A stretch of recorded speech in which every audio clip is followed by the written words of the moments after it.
उपस्थित इस झारखंड राज्य के लोकप्रिय जनप्रिय झारखंड टाइगर के नाम से जाने जाने वाले हमारे माननीय मुख्यमंत्री परम आदरणीय श्री चंपई सोरेन जी, मंच पर उपस्थित सभी माननीय मंत्रीगण, विधायकगण, हमारी राज्यसभा की सदस्य और झारखंड मुक्ति मोर्चा की कार्यकारिणी समिति के सभी वरिष्ठ पदाधिकारीगण और बड़ी संख्या में यहाँ राज्य के विभिन्न जिलों से आए हुए हमारे झारखंड मुक्ति मोर्चा के क्रांतिकारी साथी, हमारे बड़े बुजुर्ग, हमारी माताएं बहनें, नौजवान साथी, हमारे विषय भाई बहनें, मीडिया के साथी,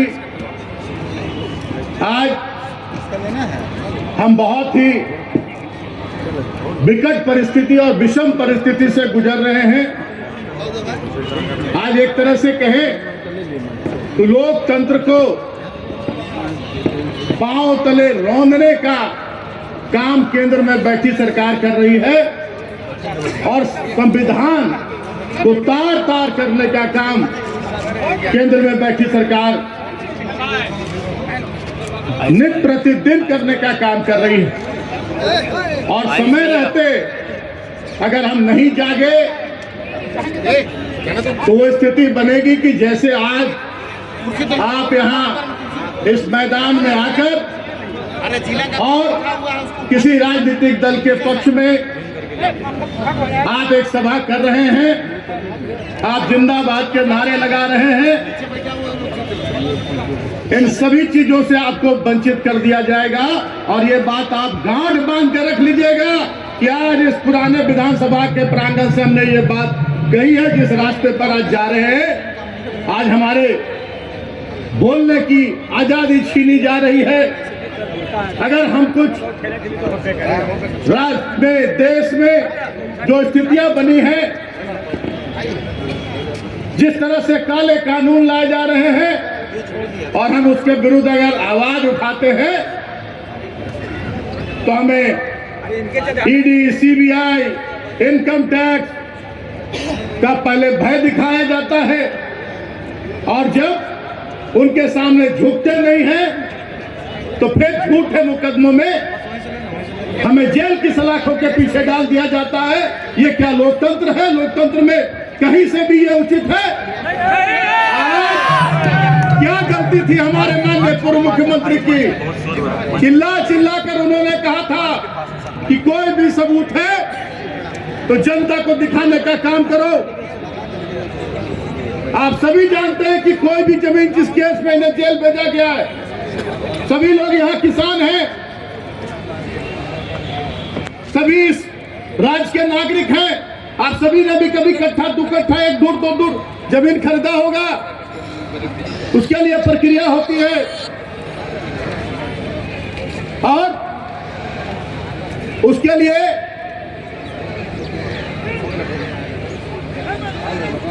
आपको स्टाम्प निकालना पड़ता है, रजिस्ट्री करवाना पड़ता है, म्यूटेशन होता है, तब आपके नाम से वो जमीन होती है।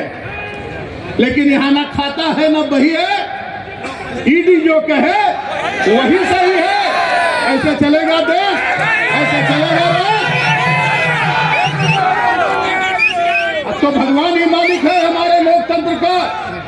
कल 10 आदमी खड़ा होके आप कहिए हम झारखंड से भेजते हैं हमारे झारखंड मुक्ति मोर्चा के हमारे सिपाहियों को, और हम लाल किले पर खड़ा होकर कहेंगे जोर जोर से चिल्ला के कि लाल किला देश के प्रधानमंत्री नरेंद्र मोदी का है। हिम्मत दी में उठा के जेल में बंद कर दो। हम कहेंगे कि इंडिया गेट अमित शाह का है, अमित शाह का है इंडिया गेट। ईडी उठा के जेल में बंद कर दो। आप सिर्फ इसका फायदा उठा रहे हैं कि झारखंड हमारा एक आदिवासी राज्य है और यहाँ पर आदिवासियों के, यहाँ के मूलवासियों की आवाज दबाने की साजिश कर रहे हैं। लेकिन सुन लो, केंद्र में बैठी सरकार, ये वही आदिवासी हैं, ये वही झारखंडी हैं जिन्होंने अंग्रेजों के दांत खट्टे किए थे। अंग्रेजों के विरुद्ध अगर पहला बिगुल फूका गया था तो वो संथाल से फूका गया था, और आपने संथाल को छेड़ने का, संथालियों को, यहाँ के आदिवासियों मूलवासियों को छेड़ने की गलती की है। और यही झारखंड से उठी हुई आग आपके ताबूत की अंतिम कील साबित होगी। 2024 में जनता आपको सत्ता से उखाड़ देने का काम करेगी। जिस तरह का आपने एक मां का लिया है, एक बाप का लिया है, एक पत्नी का लिया है, मासूम बच्चों का लिया है, और पूरे झारखंड की 3.5 करोड़ गरीब आदिवासियों का लिया है। जब दिसंबर शिबू सोरेन जी के सुपुत्र जिनके अंदर उनका खून दौड़ रहा है, जब लोगों को सर्जन पेंशन देने लगे, आवास देने लगे, स्कूलों झानो योजना का लाभ देने लगे, सावित्री बाई कन्या समृद्धि योजना का लाभ देने लगे, हमारे आदिवासी नौजवानों को जो कभी सपने में नहीं सोच सकते थे कि हम विदेशों में पढ़ाई करने के लिए जाएंगे, बिना एक पैसा लगे उनको विदेशों में पढ़ाई करने का, भेजने का काम करने लगे। आज यहाँ 75% स्थानीय निकायों में, स्थानीय जो हमारे उद्योग धंधे हैं उसमें 75% स्थानीय लोगों की नियुक्ति का प्रावधान करने लगे। मुख्यमंत्री रोजगार सृजन योजना का उन्होंने निर्णय लिया। तब ये सारी बातें केंद्र में बैठी सरकार को, उनके कलेजे पर सांप लौटने लगा कि अब तो झारखंडी जा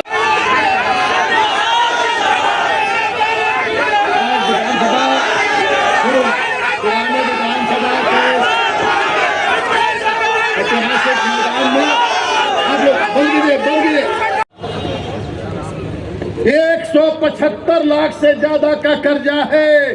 क्या किए पैसा, कौन सा काम ऐसा कर दिए, ये बता दीजिए। तो वोट जब मांगने आते हैं उन लोग तो पूछना चाहिए कि राम भगवान तो हमारे इष्ट हैं, अल्लाह को हम मानते हैं, यीशु को हम मानते हैं, हमारे सिंह बुंगा हैं, हमारे गांव के देवता हैं। लेकिन आप जब इतना शक्तिशाली हैं तो जो भगोड़ा लोग देश का पैसा लेके भागा है उन लोग को ला दीजिए, 2 करोड़ नौकरी दे दीजिए, या उपलब्धि बता दीजिए कि आपने क्या किया। अब बता दीजिएगा तो हम लोग भी आपके साथ साथ भगवान मान के घूमने लगेंगे। सिर्फ जनता का खून चूसने का काम किया इन्होंने, जीएसटी लगाने का काम किया, नोटबंदी का काम किया, फायदा हुआ किसी को?